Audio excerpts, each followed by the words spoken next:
Hallelujah. I bring you the word of God from the book of Matthew 6, reading from verse 22 to 23. It says, "The eye is a lamp of the body. So if your eye is healthy, your whole body will be full of light. But if your eye is unhealthy, your whole body will be full of darkness. If then the light in you is darkness, how great is the darkness?"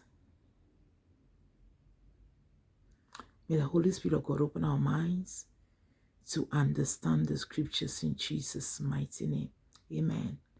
I will not be silent, and I will always worship you. As long as I am breathing, I will always worship you. God bless you. Amen.